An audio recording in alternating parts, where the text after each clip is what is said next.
Começa agora na TV Ondas de Maricá, um programa reservado para a PCD.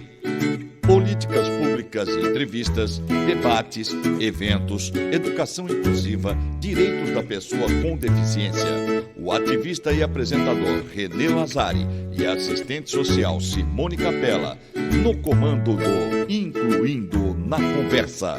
Apoio Dinâmica, uma nova geração em ortopedia.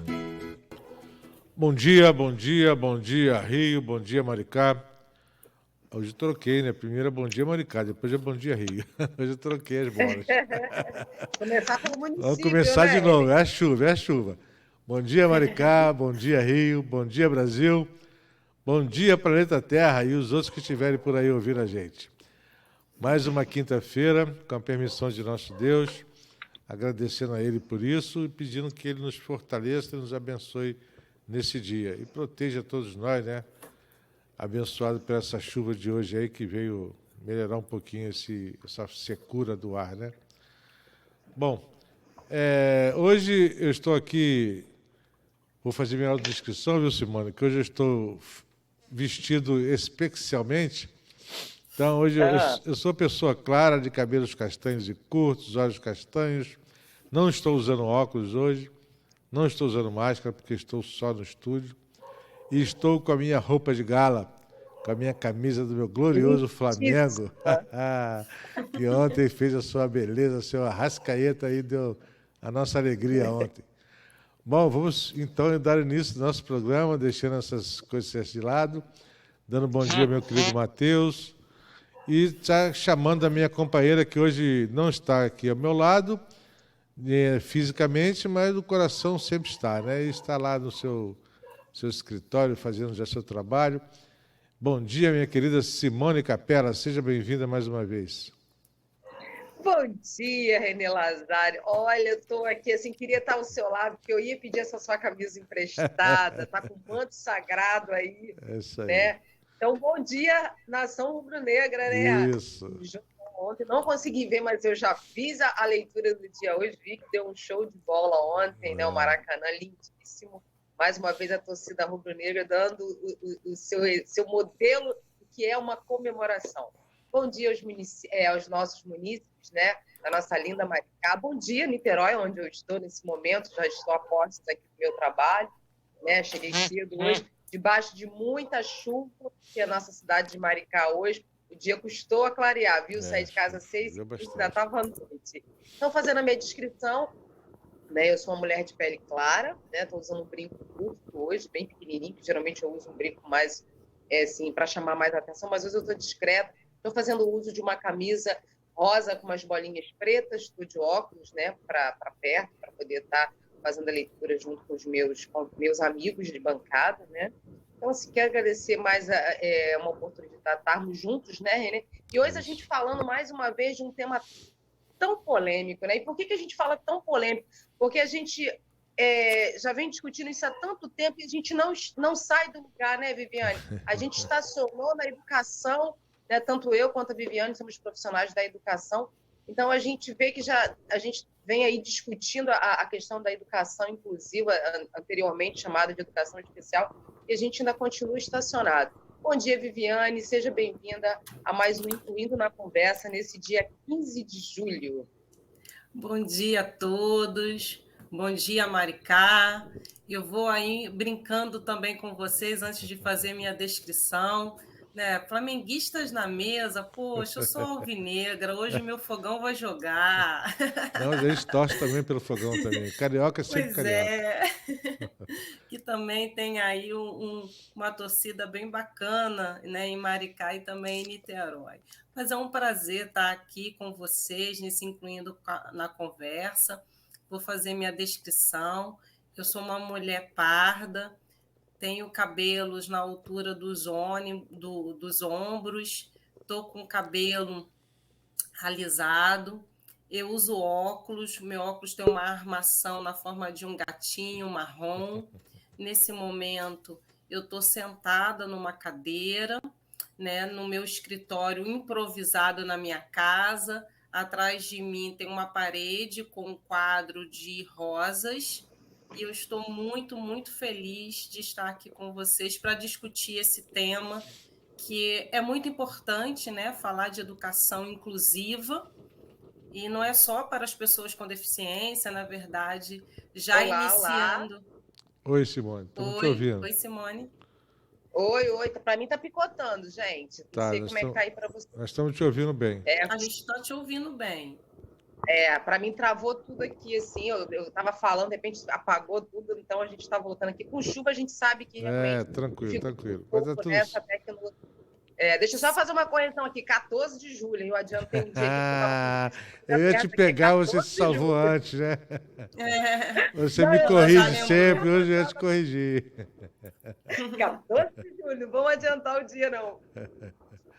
Bom, pessoal, Então... a gente tá aqui hoje, como já foi dito, vamos falar sobre educação, né? Mas a educação hoje a gente está falando sobre ela, trazendo também a questão da nossa Lei Brasileira da Inclusão, que esse mês a gente está comemorando aí 7 anos de promulgação da nossa lei, mais precisamente no dia 6, né, de julho, e a gente fica aí pensando, né, já são 7 anos aí de uma lei que é dita como a lei mais completa, né, que não só o Brasil tem, e acho que até a nível mundial, uma das leis mais completas na questão do PCD, porém que muito pouco, né, se evoluiu a partir dela, né? Até porque ela mesmo foi assinada e ficou estagnada, né? Porque ela mesmo precisa de ser regulamentada em vários pontos, em várias questões, e não foi, e com isso deixando aí várias brechas para, infelizmente, que as pessoas escapem dela ou não cumpram o que está ali escrito, né? Então, a gente queria começar, Viviane, falando com você o seguinte: qual foi a sua, né, e do teu segmento, você como professora universitária, né, o teu segmento e trabalha justamente com pessoas com deficiência? Qual o seu segmento entendeu, e se começou a sua expectativa, quando começaram a surgir essa lei, essa discussão, e ela foi assinada? Vocês esperavam mais, vocês criaram alguma expectativa, ou ela veio realmente de encontro àquilo que vocês esperavam? Falando de educação superior, né, e pensando o quanto que a Lei Brasileira de Inclusão, ela, na verdade, é um marco dentro da história do processo educacional também no Brasil, né, porque a Lei Brasileira de Inclusão tem uma dedicação inteira, um artigo inteiro, né, falando sobre educação. Posso dizer que no ensino superior é o que a gente diz que nós temos o maior funil da inclusão, né? A Lei Brasileira de Inclusão, ela fortalece já a lei que nós temos de diretrizes e bases da educação, que desde 96 abre uma modalidade de ensino chamada educação especial, e com isso a gente acaba abrindo, na verdade, a possibilidade de matrícula das pessoas com deficiência no ensino regular. Mas só para vocês terem uma ideia, através de números, a partir até da própria LDB em 96, a gente tem um aumento de matrículas no ensino fundamental, aproximadamente 3,3% hoje das matrículas no ensino regular é de pessoas com deficiência. E aí esses alunos, ao terminar o ensino fundamental, só 3,3%, porque se você ainda considera, em comparação à quantidade de alunos, na verdade, com deficiência, nós ainda estamos muito aquém. Esses alunos com deficiência estão dentro das suas casas, sem ter acesso ao seu direito de educação.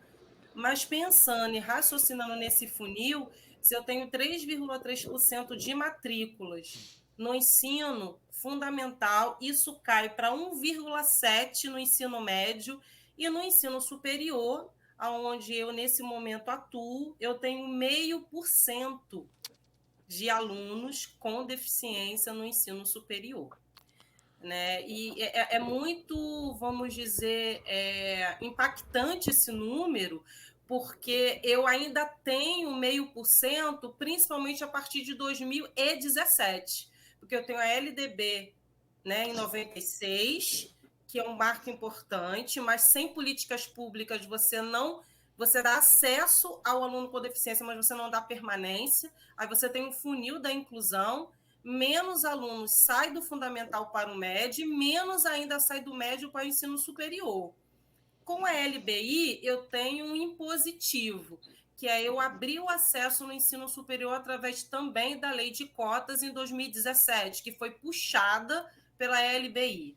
Mas, mesmo com essa obrigatoriedade, e o ensino superior sabia que em algum momento o aluno com deficiência teria esse direito e entraria no ensino superior, mas o ensino superior, assim como na educação básica, não se prepara para isso.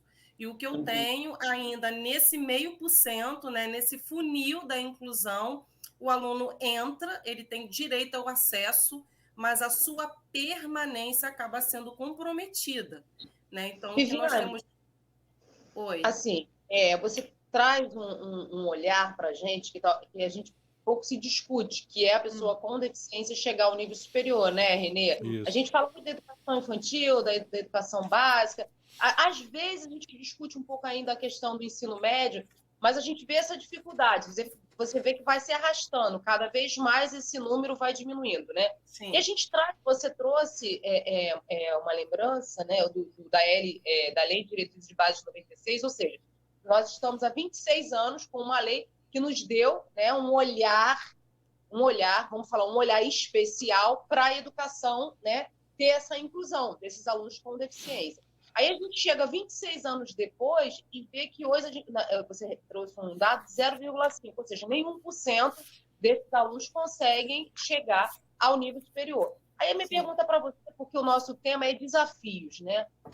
Você considera, né, essa dificuldade de acesso ao nível superior um dos grandes desafios ainda que a gente trabalha com a educação inclusiva, trabalhar isso desde a educação infantil, mesmo porque a gente tem um outro problema aí. Eu tenho atendido alguns pais que trabalham com as instituições da PAI, Pestalozzi, que são crianças com deficiência mental, deficiência intelectual, e eu vejo que os próprios pais criam essa barreira, entendeu, Renê? Eles falam assim, não, já aprendeu a ler, já atingiu isso aqui, para mim tá bom, porque geralmente é a responsabilidade deles ainda acompanharem os seus filhos, ficar na escola. Eu vejo que muitos abdicam do seu tempo, né, da sua rotina, para estar fazendo esse papel. Então, assim, você acha que esse contexto ainda é um grande desafio? É um grande desafio, sim. Não só o acesso como a permanência, mas também um olhar, né, na verdade, mais amplo sobre o sujeito da pessoa com deficiência dentro da família e na sociedade. Porque o que a família faz? A família reproduz um comportamento que ela vê na própria sociedade. Né? A própria sociedade vê a pessoa com deficiência como um incapaz. Então, ela precisa cuidar, ela precisa proteger. Então, os pais acabam tendo um comportamento, né, de proteção, até assistencialista. Por quê? Porque a gente também, em vários locais da sociedade, a gente vê esse comportamento. Vou te dar um exemplo também que é muito simples. A nossa própria LDB de 96, que coloca a educação especial como uma modalidade do ensino da educação infantil ao ensino superior, e está lá a lei, mas a lei ela é fria se não tiver política pública, né? Porque para fazer essa lei funcionar tem que ter política pública. E as políticas públicas, elas poderiam, por exemplo, pensando só na pessoa com deficiência auditiva, implementar a Libras no currículo escolar. E a Libras, há muitos anos, é a segunda língua oficial do Brasil. Mas o que nós temos no currículo escolar? Ensinar inglês e espanhol. Aí o aluno está do fundamental ao ensino médio aprendendo inglês e espanhol. E o aluno que é surdo, ele vai enfrentando barreiras e a sua família, com o comportamento de protegê-lo, vai enfrentando essas barreiras de forma conjunta. E aí ele tem a garantia de direito para ter a matrícula na escola. Mas como ele permanece se ele não consegue se comunicar com seus pares? como ele permanece se ele não consegue comunicar-se com os professores? Ele precisa de alguém interpretando, por exemplo. Ou então, se ele é um surdo oralizado, né, ele precisa, inclusive, que seus colegas mude a sua forma de falar, fale com mais calma, né, não gesticule tanto. Mas essa cultura nós não temos dentro do processo da educação, porque a gente valoriza tantas outras coisas e não valoriza uma coisa que é muito simples, que era fazer com que a Libras, por exemplo, estivesse no nosso currículo escolar. E aí o que acontece? Eu hoje, na minha universidade, no UFRJ, onde eu trabalho, eu tenho 2 alunas surdas oralizadas que acessaram o ensino superior e eu tenho alunos à sua volta, que são seus pares, com várias barreiras atitudinais, porque desde do início da vida deles, eles não conviveram com esses alunos.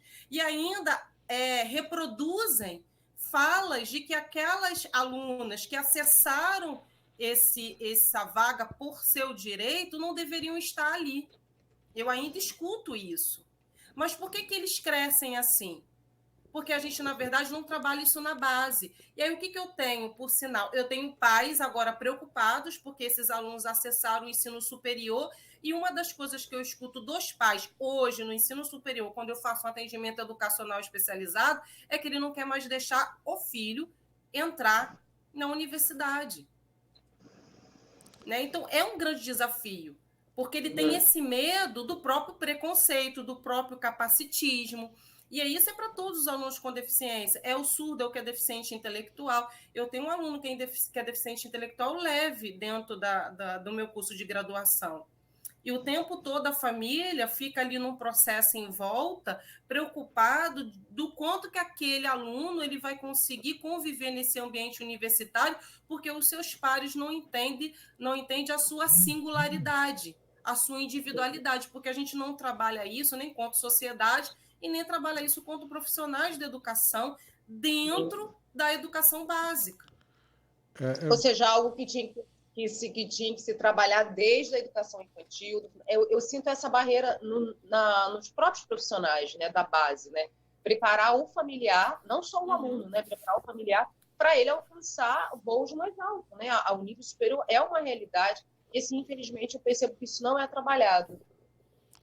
Agora, eu fiquei aqui preocupado, impactado com esses números que o Viviane trouxe. Realmente eu não conhecia, né? E, assim, eu não sou uma pessoa que não acredito na educação inclusiva, não. Eu acredito muito, eu acho que é algo que a gente não tem como retroagir nem como negar, né? Mas eu acho que, do jeito que ela é feita, reproduz tudo isso aí que ela está falando, entendeu? Porque justamente a base onde você precisa dar toda a estrutura, todo o apoio de se iniciar alguma construção realmente firme, é onde realmente mais falha. Aí que acontece isso de chegar no superior, 0,5% dos alunos que chegam, que entram no início, né? E esse número também de 3% no ensino básico, fundamental, eu acho que também, gente, está faltando muita gente aí, entendeu? Está faltando muita gente aí na educação. Aí vem uma série de questões, né? Uma série de problemas, como a Viviane coloca, a falta das políticas públicas, né? E a gente entende também os pais, às vezes, nessa superproteção deles tentando até evitar o capacitismo, eles acabam produzindo capacitismo, né? Por acharem que seus filhos não serão capazes de enfrentar uma realidade ou de passar por dificuldades do dia a dia, né? Aí isso chama-se autonomia, que tem que ser dada para o jovem, né? Para a criança, para o jovem, porque os pais não são eternos, né? Uma hora eles vão ficar aí sós e não vão ter mais a proteção do pai, aí sim que vai ser mais difícil, né? Mas voltando à questão do ensino básico mesmo, Viviane, do primeiro ensino, da escola pública aqui na ponta, nós temos ainda muita coisa, né, para se trabalhar em cima disso. E o que você acha dessas questões que a gente discute muito, até lá no Conselho? Lembrando que Viviane, gente, hoje ela é vice-presidente do CONDEF. Tá? Lá no Conselho a gente discute muito essas questões de aprovação automática, entendeu? Dessas provas aí que são realizadas, que ninguém sabe como é realizado, né? Eu sei que você é uma ferrenha lutadora em relação a isso, mas eu queria que você trouxesse o teu olhar sobre isso. Sim. Como você bem falou, né? A educação básica, né? O Brasil tem um sistema de ensino que a gente coloca, né? Que a educação básica, ela precisa dar todo o suporte e os pilares para que o aluno acesse o ensino superior, né? Então a gente tem 2 grandes blocos do sistema de funcionamento, né, do ensino brasileiro. A educação básica, que a gente fala que é o ensino fundamental da educação infantil ao 9º ano, que é uma obrigatoriedade do município, né? O ensino médio, que é uma obrigatoriedade do Estado, e o ensino superior, que é uma obrigatoriedade da União. Embora a gente possa ter tanto município, Estado e União podendo perpassar por todas as modalidades de ensino.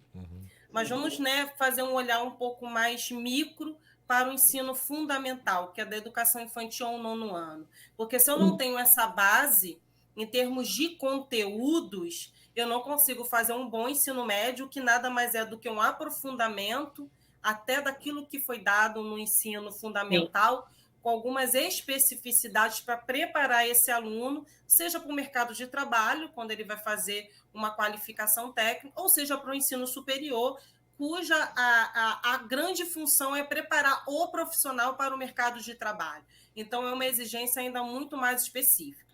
Aí, imagina, como que eu vou formar um profissional se a base não foi feita de forma sólida, né? É como construir uma casa na areia.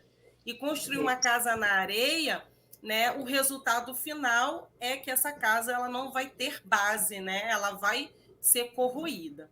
Então, quando eu penso em processos como esse, da aprovação automática, ou processos como provas, que vão simplesmente acelerar o aluno, fazendo com que essa realidade brasileira, que é a distorção, série-idade, né? Ou seja, eu tenho um aluno mais velho numa determinada série da educação básica, e o Brasil é um dos países que mais tem essa distorção série-idade.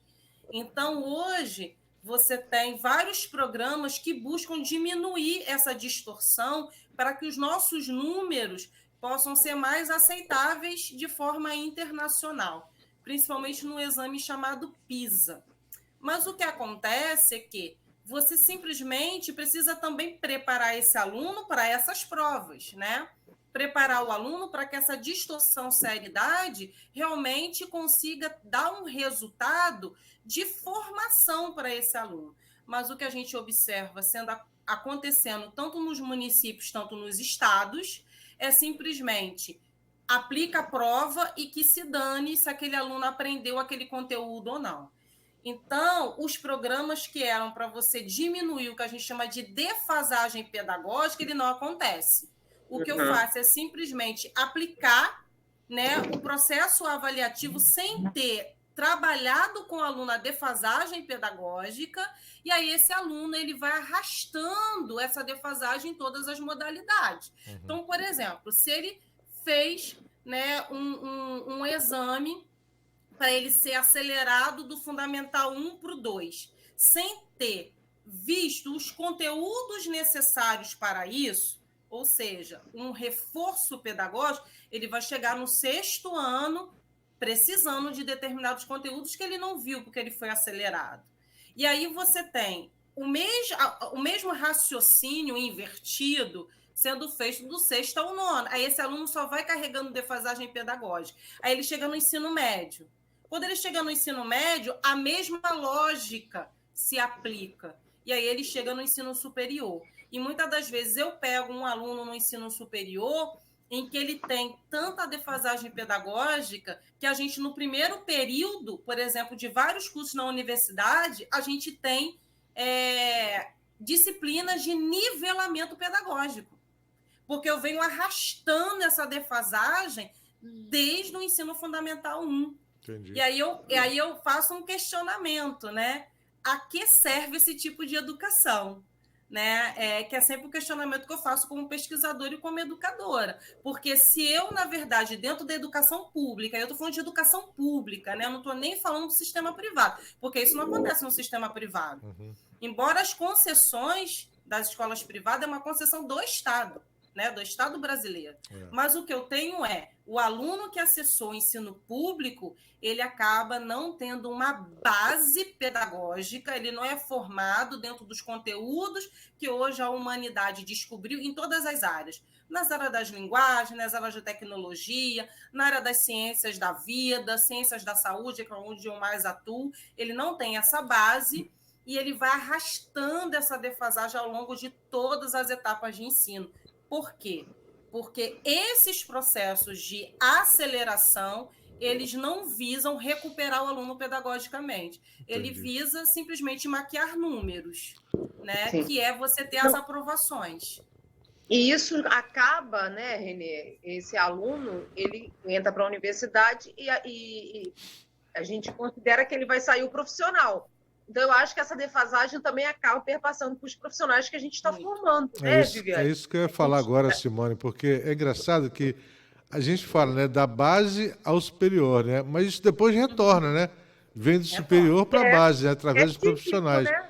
E a gente percebe isso, Viviane, porque nós já entrevistamos várias pessoas aqui e profissionais de arquitetura, de vários cursos, que não ouvem falar nada sobre PCD dentro das faculdades, entendeu?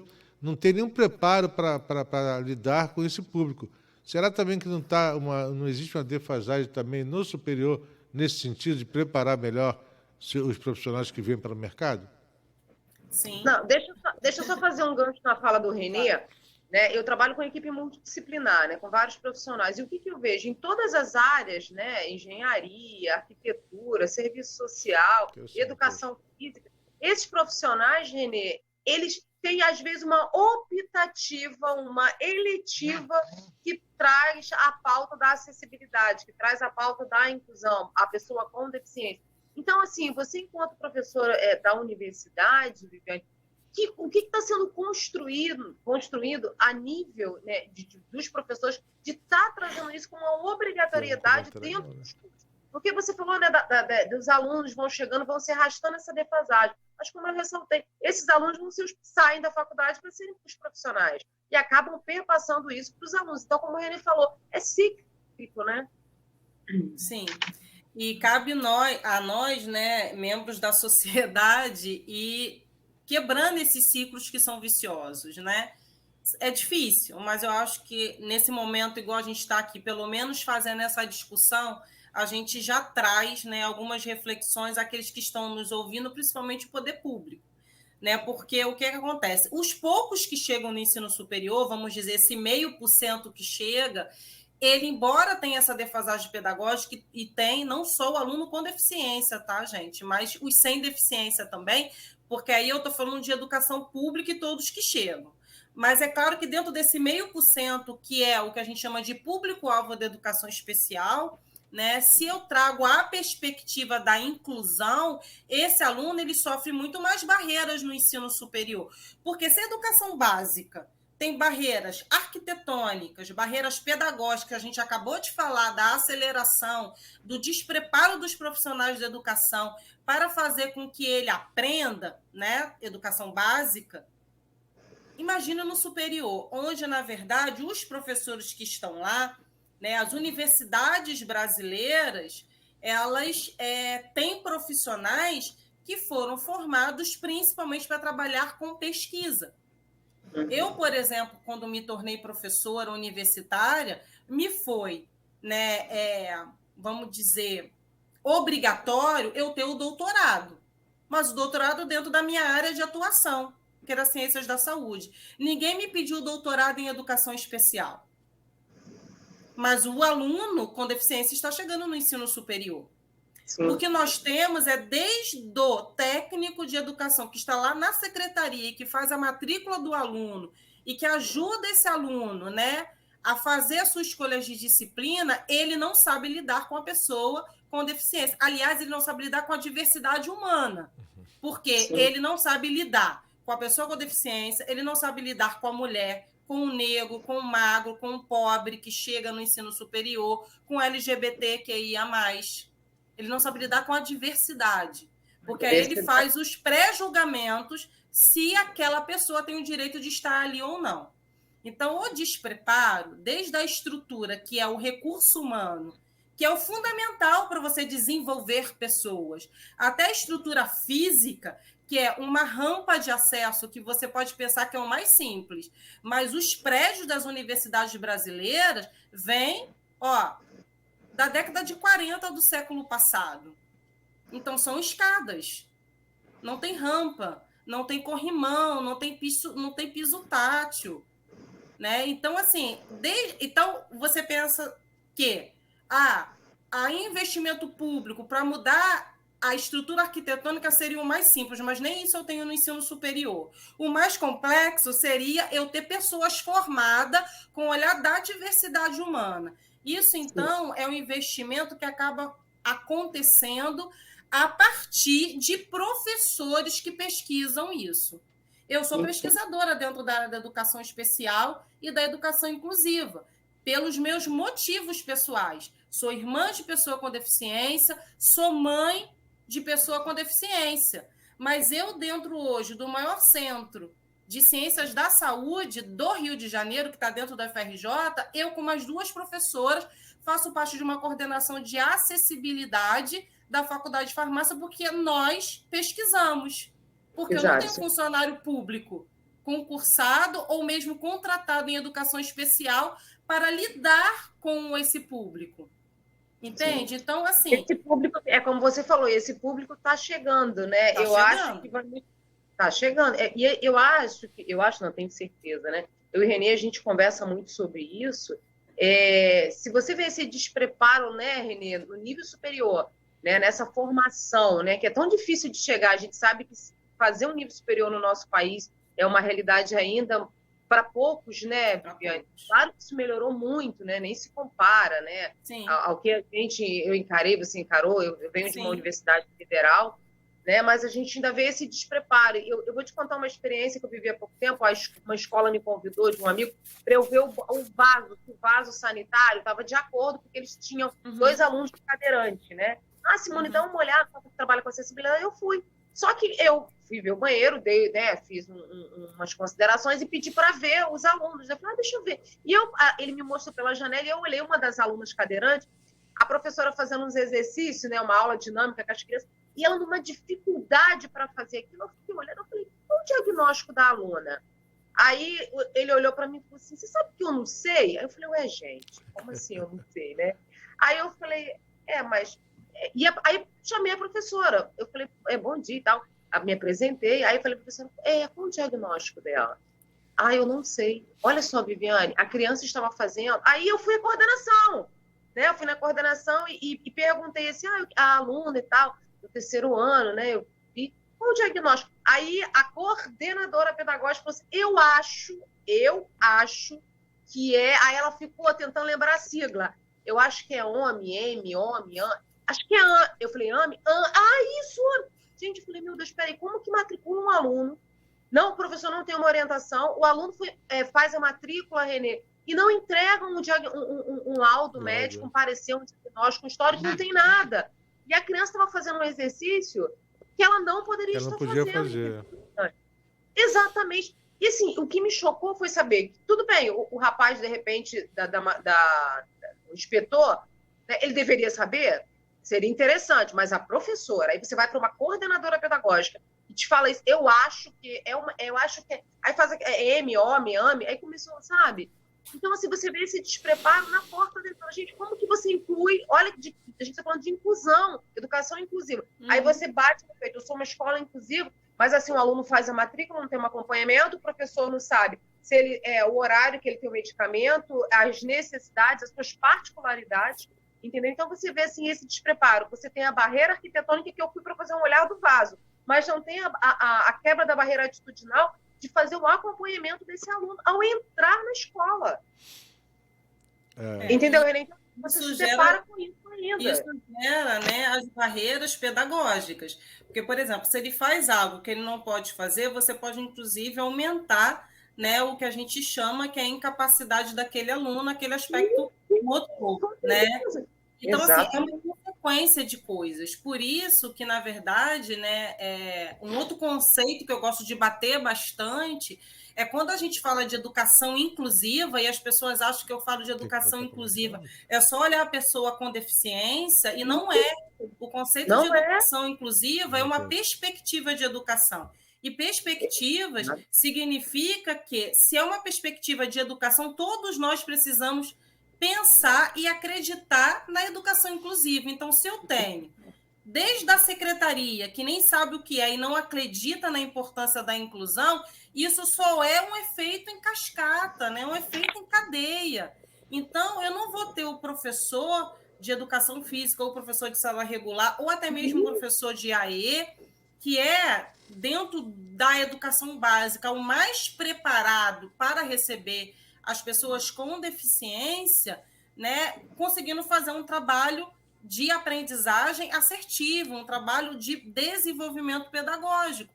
Porque se eu penso numa perspectiva de inclusão, é eu assegurar o direito de todos à educação. Isso é constitucional. Na nossa Sim. Constituição de 1988, nós temos que todos têm direito à educação. E a educação inclusiva, ela traz essa perspectiva. Todos têm direito à educação, mas quem assegura o direito a todos? Somos nós. Nós que fazemos parte desse processo. Então, se no momento que eu estou, né, exercendo o meu papel na escola e fora dele, na família, ou estou mesmo no mercado, e eu vejo uma situação que está impondo barreiras a qualquer pessoa, e é claro que aqui o nosso foco é a pessoa com deficiência, eu tenho que, então, vestir vamos dizer, qual o papel naquele momento da educação inclusiva. Então, assim, o que esse ambiente agora está impondo de barreira para essa pessoa? Só que eu não faço isso, né? Eu acabo me conformando, né? Eu fico num processo, às vezes, muito do discurso e pouco da prática.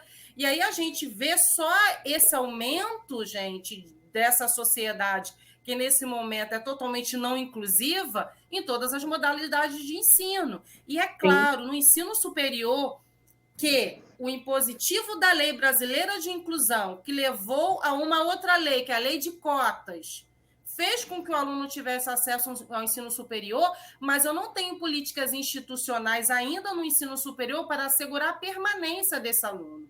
A esse aluno, quando ele se forma, porque eu não estou nem preocupada ainda com a defasagem pedagógica, e não estou entrando nem no contexto de pandemia, que eu acho que é um outro programa, né? Mas ainda vou entrar no contexto desse aluno que entrou por causa de uma imposição legal, Lei Brasileira de Inclusão, Lei de Cotas, ele entra em 2017 no ensino superior e eu não tenho nem acertos arquitetônicos para ele, como um banheiro. Você falou do banheiro dessa escola. Eu não tenho banheiro acessíveis nas universidades para os alunos, seja cadeirantes ou seja alunos ostomizados.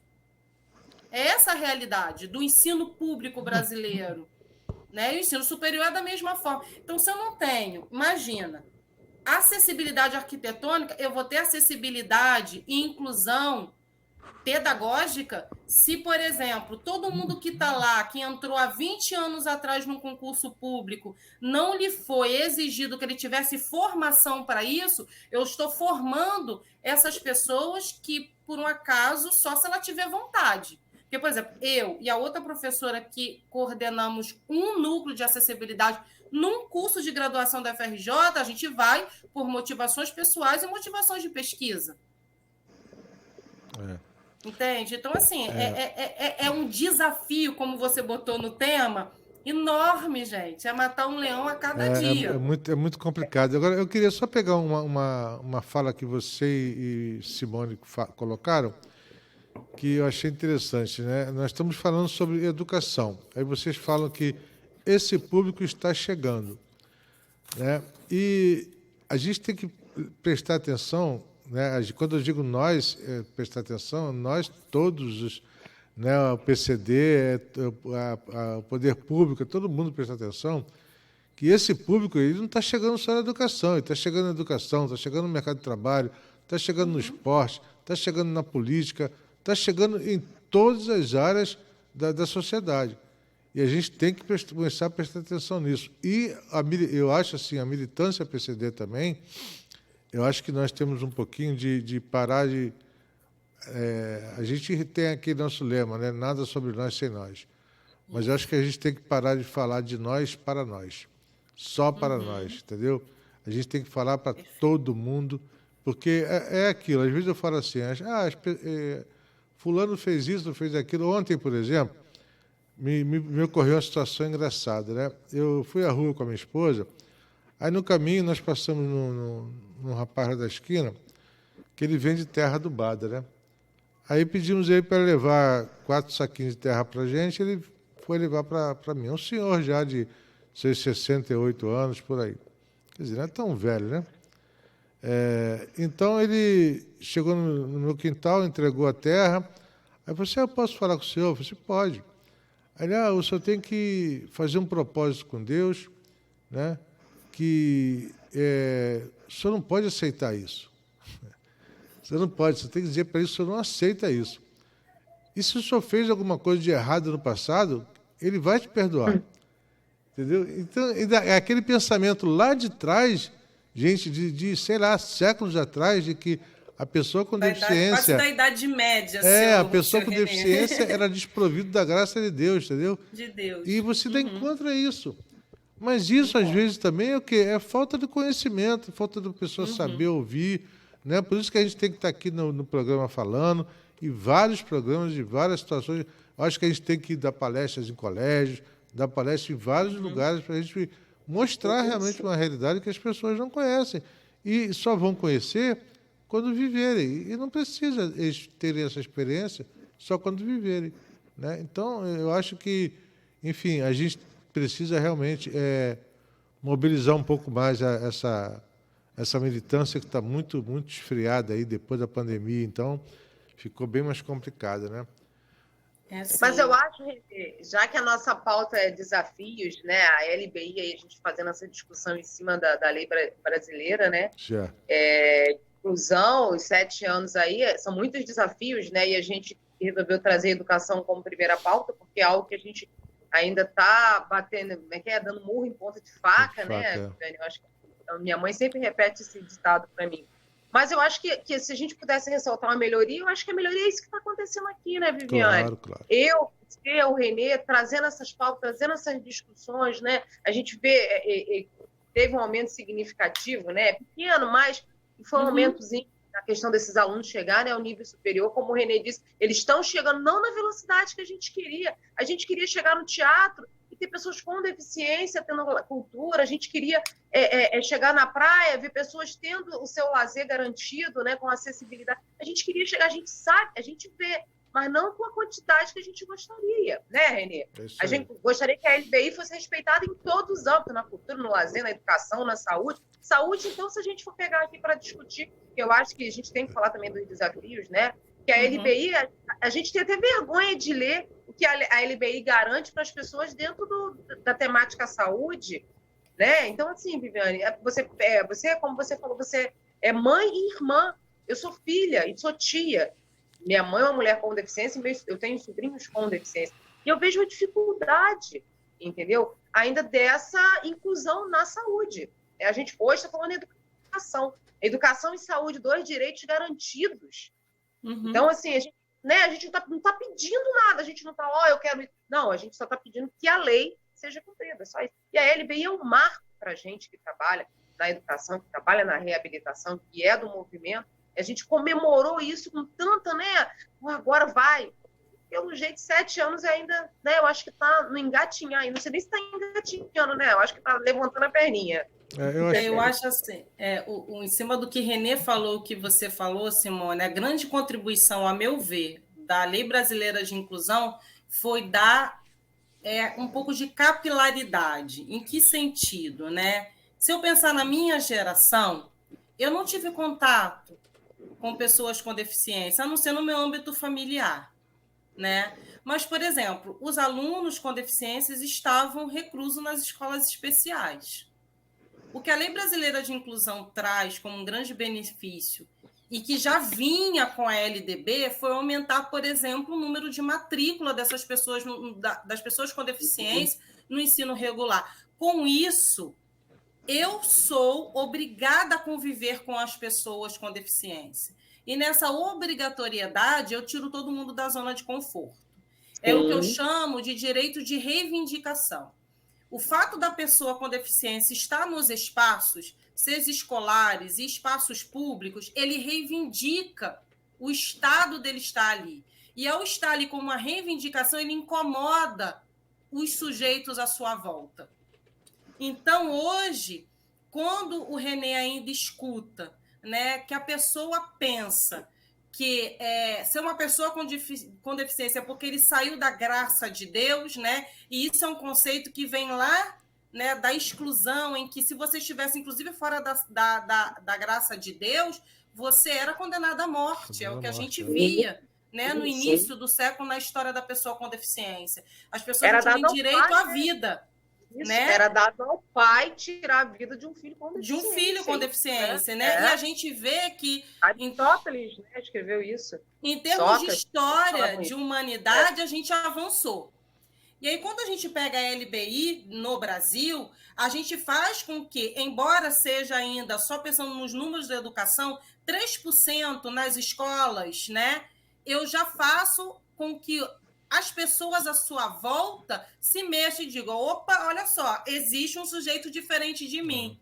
Hoje o meu filho convive com neurotípicos, né? E esse neurotípico, inclusive que vê o meu filho que é autista ou que vê meu irmão que é deficiente intelectual, pensa assim, poxa, existe um modelo de sujeito, um ser humano que é diferente de mim, e que ele é um ser humano não porque Deus, né, o condenou aquilo, é uma condição, inclusive, da nossa própria espécie.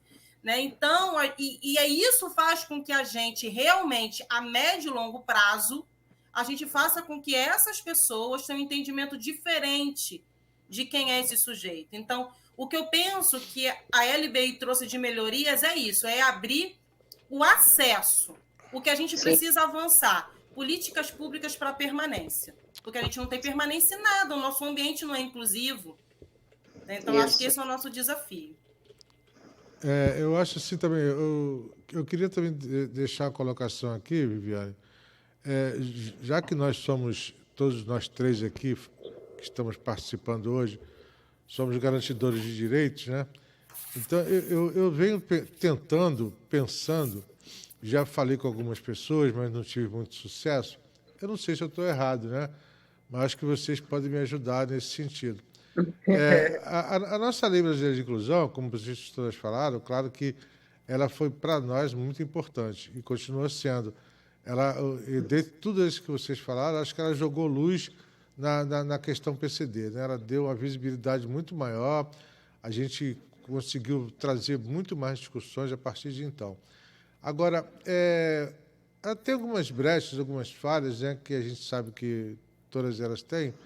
E na questão da educação, tem um grande calo nosso aí, que é a questão do mediador escolar, né? Que está lá como mediador escolar, profissional de apoio, cuidador, enfim, ninguém se entende em relação direito a isso, e é justificativa para muita coisa errada que acontece. E eu penso assim, ela não foi regulamentada, essa lei, ainda, né? A questão até mesmo da questão da avaliação biopsicossocial, está uma discussão no CONAD. Outro dia eu até assisti uma reunião, que eu nem sabia que o CONAD tinha voltado, uma reunião sobre isso, e muita coisa falta ser regulamentada. Mas eu acho que o município, por exemplo, ele não pode, sem clara evidência, sem ferir a lei, sem alterar o que diz a lei, ele não pode regulamentar essa questão dentro do seu âmbito municipal, criar um profissional, uma lei que diga ali qual profissional é esse que vai acompanhar e como que acompanha?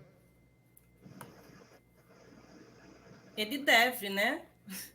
Na verdade, falando ainda de município de Maricá, já existe, inclusive, essa resolução. Né? A gente tem, inclusive, as atribuições de quem seria esse mediador. A questão é que no município de Maricá especificamente, que existe uma resolução, ou seja, uma lei municipal. Você tem a Lei Brasileira de Inclusão que fala as atribuições desse professor de apoio, e aí eu ressalto que mesmo falando que ele tem que acompanhar e desenvolver aquela pessoa com deficiência em cuidados pessoais, tem lá bem grande, em atividades pedagógicas. E se tem atividades pedagógicas, significa que esse professor de apoio ele tem que estar formado e ele tem que acompanhar essa pessoa com deficiência da educação infantil ao ensino superior. Só que, se eu não tenho, né, as políticas em cada nível de ensino, isso vai continuar sendo simplesmente um parágrafo da Lei Brasileira de Inclusão que se diz no poder público que está mal interpretada. Mas mal interpretada para quem, cara pálida, né? É porque, na verdade, você não quer olhar esse público, né? Porque, na verdade, o que a gente tem é, a nível ainda de município de Maricá, e depois eu posso dar o exemplo da própria FRJ, eu tenho uma resolução municipal dizendo, inclusive, as atribuições e a formação dessa pessoa, que tem que ter, no mínimo, um normal, né? Que é um antigo ensino médico, para ter uma ideia da formação pedagógica. Mas o que a gente tem hoje no município é uma falta de professores especializados, embora a lei municipal e resolução municipal dizendo essas atribuições. Então, eu não tenho professor suficiente, porque eu agora conto, né, movimento social, grupo de mães, o que eu mais escuto nos grupos e como conselheira, o que mais chega de denúncia no CONDEF é a falta de profissionais qualificados para poder assistir a pessoa com deficiência dentro do ensino fundamental. E o que a gente tem? Uma lei municipal regulamentada, mas também sem ação. Porque se eu não pego, né, não faço um processo, por exemplo, seletivo, que mostre de forma transparente que essa pessoa tem formação, ou até mesmo que o município oferte essa formação, o que eu vou ter, mais uma vez, o que a gente falou no início da nossa conversa, né? As barreiras atitudinais pela ignorância. Porque as pessoas desconhecem como desenvolver as pessoas com deficiência, desconhece, inclusive, como lidar, né, com a pessoa com deficiência, que é entender a sua singularidade e não ter atitudes e falas capacitistas. Então, eu acho, no município de Maricá, ainda vergonhoso, porque a gente avançou no sentido de que eu tenho uma lei municipal, mas essa lei municipal não é cumprida. Mais um desafio aí pra gente. Renê, finalzinho de programa já, né, Isso, Renê? tá acabando. Como sempre, né? Quando tá bom, o negócio acaba lá. Vai muito rápido. Viviane, eu queria que você deixe... um programa assim 24 horas. A gente tá produzindo aí, Viviane, se Deus quiser, um fórum para 21 de setembro, tá? Hoje, na nossa reunião, nós vamos ter algumas novidades aí. Bom? Que bom. Eita! Hoje nós temos aí algumas. Não sei bem como é que vai ser o funcionamento, que eu fiquei só assim, vi a mosquinha aqui, me contou no pé de orelha, mas não me contou tudo, entendeu? Então nós vamos ficar sabendo hoje as novidades. Ótimo. Bom, eu queria que você dissesse suas considerações finais, Viviane, para a gente ir encerrando já, e já te agradecendo também pela sua participação, né? Eu já venho, como eu sempre digo aqui, né? Já venho te namorando há muito tempo, mas estava difícil, né? Casou. Não, noivo. Estava difícil, mas... Ela vai voltar, né, Renê? A gente conciliou aí um horário seu, um dia legal, e deu tudo certo. Tá bom? Muito obrigado pela sua presença. Graças a Deus, eu agradeço. A gente já estava tentando, né, fazer realmente essa conversa. Que bom que a gente conseguiu hoje. Foi um prazer imenso estar com vocês dois aqui, conversando sobre educação inclusiva, que é assim... Um dos meus pontos, vamos dizer assim, mais importantes como ativista, como pesquisadora. E o que eu queria deixar como recado, né, vamos dizer, final, é que quando eu pensar em educação, em desenvolver o outro, eu pensar principalmente na diversidade, né? Porque é claro que aqui a gente está falando da pessoa com deficiência, mas se eu, como professor, como familiar, como cidadão que está em sociedade, eu já pensar no respeito à diversidade humana, eu já vou estar contribuindo para essa sociedade inclusiva que a gente tanto fala, né? Isso aí. Porque pensar em inclusão é pensar exatamente em que, se eu convivo com pessoas que têm características diferentes, eu já vou naturalizando essas diferenças. E naturalizar diferenças é tratar as pessoas com respeito e solidariedade. E o respeito e solidariedade a gente aprende como valor humano. Não é só a escola que ensina isso, não é a família. Isso precisa ser crenças nossas. E só com solidariedade e respeito ao ser humano, seja ele uma pessoa com deficiência, seja o negro, seja o magro, seja o gordo, o alto, o baixo, seja qualquer pessoa, a gente com certeza vai ter uma sociedade brasileira democrática e inclusiva, que eu acho que é a luta e o desejo de todos nós. Todos nós, isso aí. Exatamente, Simone, assim, eu vejo a escola, né, com muito carinho, porque a escola, eu vejo um espaço transformador, né, não só como segundo espaço social do indivíduo, né, que a criança quando chega, né, então a escola ela tem esse papel de transformar, né, de orientar, de sensibilizar. A escola, as pessoas relacionam a escola ao aprender, e não é. A escola ela tem o papel do incluir, né? Então, por que não a gente começar pela escola e pelos esses profissionais que vão chegar? Eu acredito, Viviane, pelo que eu vejo do meu filho vai fazer 17 anos, eu vejo a geração dele, né, os amigos dele muito mais aberto, é uma geração mais aberta. Eu acho que a gente tem que acreditar nele, sabe, Renê, investir nessa geração que vai começar agora o próximo ciclo, né? Então, eu acho que a gente vai ter os próximos 10, 20 anos com uma geração mais aberta e mais inclusiva. Então, assim, Viviane, muito obrigada pela sua participação. Eu adoro, né? De vez em quando eu pego carona com a Viviane, eu saí do conselho. Eu falei para ela, a gente nunca fala de outra coisa que não seja trabalho, educação, universidade. Eu falei, não foi, Viviane? Eu falei, isso para mim, a gente fala de roupa, de corpo, a gente fala de trabalho, de educação. Tá no sangue, né? Tá no sangue. E você também, Renê. Então, assim, muito obrigada por essa manhã maravilhosa, gente. Até mais tarde. Daqui a pouco a gente vai se encontrar no conselho, tá bom, né? Na reunião. Sim, com certeza. Obrigado, pessoal. Obrigado, Vivi. Obrigado, Simone. Obrigado a todos que estiveram conosco até agora. Qualquer coisinha, a gente está lá no YouTube. É só procurar Incluído na Conversa que vocês vão encontrar nossos programas por lá. Um abraço a todos. Que Deus nos abençoe e dê a nós um bom dia. Fiquem com Deus. Amém. Você viu na TV Ondas de Maricá, Incluindo na Conversa, um programa reservado para a pessoa com deficiência. Apresentação, o ativista e comunicador Renê Lazari e assistente social Simone Capella. Apoio, Dinâmica, uma nova geração em ortopedia.